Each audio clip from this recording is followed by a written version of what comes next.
probably wondering how to set up a conceptual play world for infants and toddlers. You do it in exactly the same way as you do for older children. It's the 5 characteristics, just the same way, and I'm going to talk you through some ideas around that.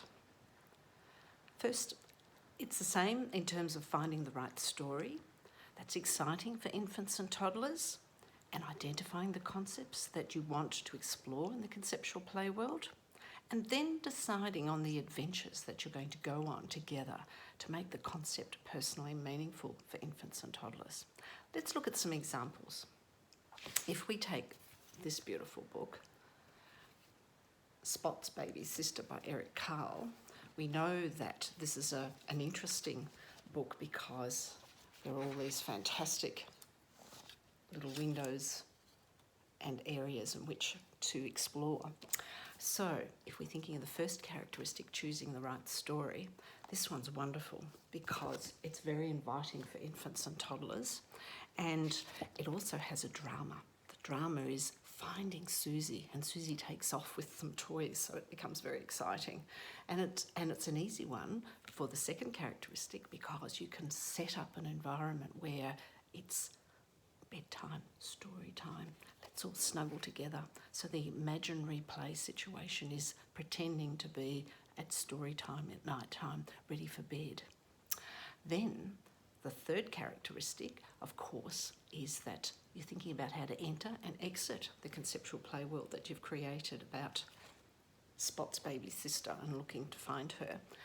And that's where the blanket might be brought in and we all snuggle together under it. And then when we finish being in the conceptual play world, we take the blanket off.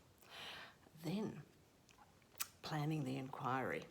Well, with this one, we can explore the concept of light because we can set up the adventure where the beautiful cuddly time just before bed is created by blocking the light in a little area, all going in and having a torch to shine and read this book, and then also explore and try and find all of the places where Susie might be hiding, and that can set up a beautiful moment in which to explore the concept of light, because sometimes torch is not available, so you have to have a candle, so it's a little different again.